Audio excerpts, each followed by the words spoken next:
So with no further ado, Brett de Groot.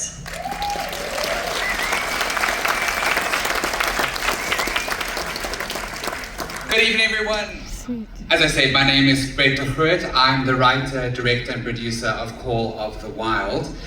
But after the documentary, I will also be saying a few words on my new project, so I encourage you, after the titles of Call of the Wild, just to remain seated, and I'll come do some talking about twitches, which I'm sure you're all very keen to hear about.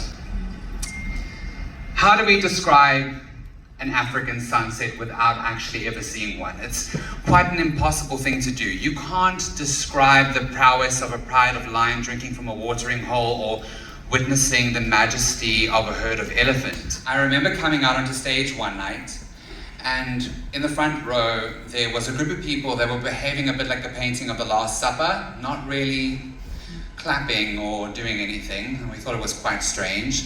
But as the show went on, our eyes began to acclimate to the dark, and we realized that these people had removed their shoes. And they were leaning their bare feet against the monitors, which are sort of these speakers in the front of the stage. And we thought this was quite odd, and after the show, when I went out to meet the crowd, I was informed that they were a deaf musical theatre club. They would go and watch musicals, and I thought this was the strangest thing, because musicals instrumentally work of storytelling through song. So you can come for the visual element, but you're going to be missing out on the entire story. And I just thought, well, what a weird thing for a group of deaf people to do.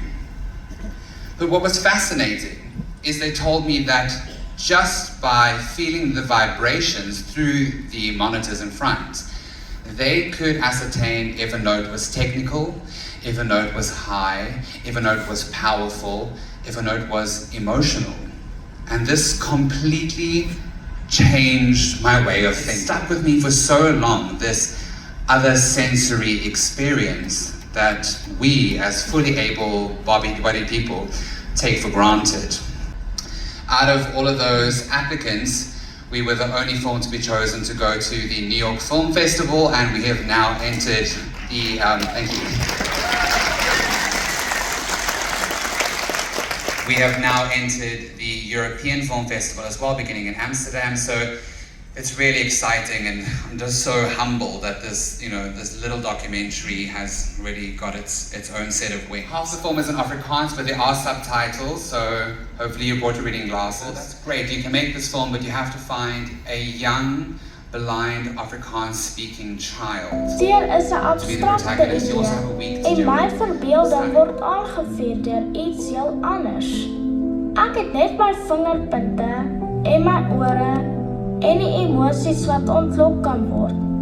En die sensasie wat hulle produseer om my te help. Maar wat ek wel weet is...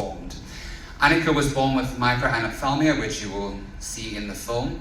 And as a result, she was unfortunately born to parents who didn't really know what to do with a blind child. And so she spent the first 6 years of her life locked in an outside room, sleeping in a dog's bed, where she was rendered a complete vegetable. She couldn't talk, she couldn't walk, she couldn't feed herself, and she had no sensory experience or exposure whatsoever.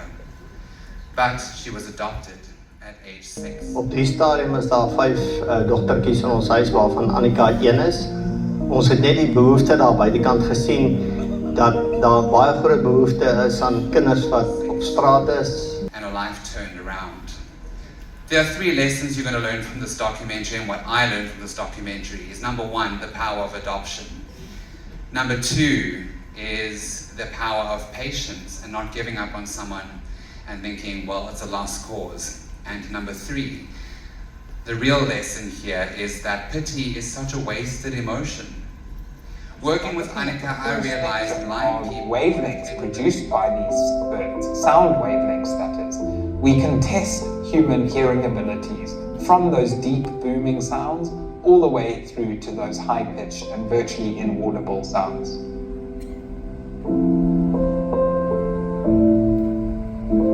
My name is Dr. Daniel Keith Dankwitz. I'm a professional international bird guide, and I have a doctorate in ornithology. Is to amplify the sound that it makes, the sound that's produced by the vocal cords. But if we then look at another bird, this is an interesting bird called an African snipe. And what I want you to feel firstly is how long and thin the beak of organizations such as the Ditsong National Museum in Pretoria, as well as several of the other museums that we have in South Africa, are now offering interactive exhibits where blind people can come in, they can feel specimens, taxidermied specimens that is, get a sense of the size, the shape, the structure of birds, of various different animal species, to add a physical element to the sounds that they hear.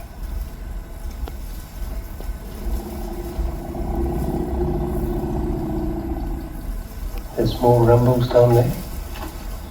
Again, I say it's the matriarch telling the family to move. That wasn't a rumble.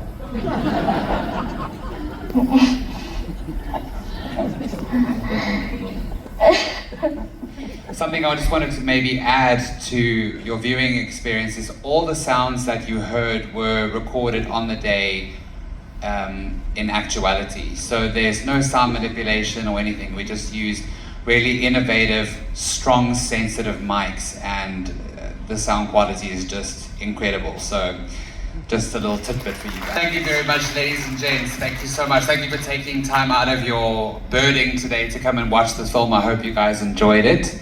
But onto something completely different. Ladies and gentlemen, I give you twitches. I'm super excited and super honored and super humbled to have been asked by BirdLife South Africa to develop this series. It's in association with them, and we really feel that the next frontier of conservation is really through filmed mediums. And so, ladies and gents, I give you twitches.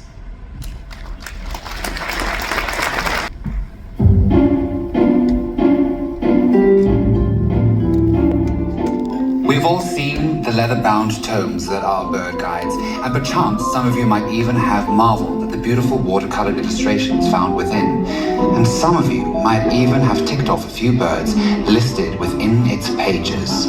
Indeed, birds have plunged the world into a deep, fervent fever known as twitching, which admittedly does sound like a rather precarious Victorian plague, but I assure you it is not dangerous, no. It is merely a hobby whereby birders seek out sightings of the rarest birds. For indeed, twitching can take you almost anywhere. From the deep, wild seas of the Southern Ocean, to the rolling hills of the Underberg, to the dusty dunes of the Karoo. So, join me on an adventure with Dr. Daniel Keith Danquist, one of the top birders in the world, as he is joined by Miss Ashley Butcher, his best friend and novice birder, as they travel into the deep African wilderness and take your grandma's docuseries and ruffle its feathers. Since the beginning of time, no wait, since the beginning of time, since dinosaurs roamed the earth, there have been birds.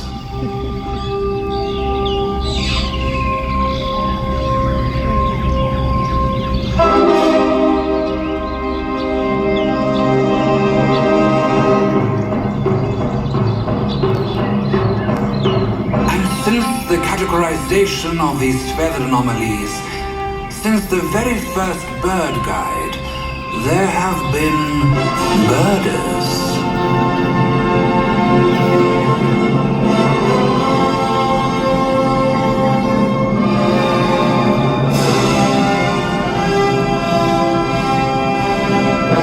Desperate to conserve them, to research them, but most importantly, to see them all.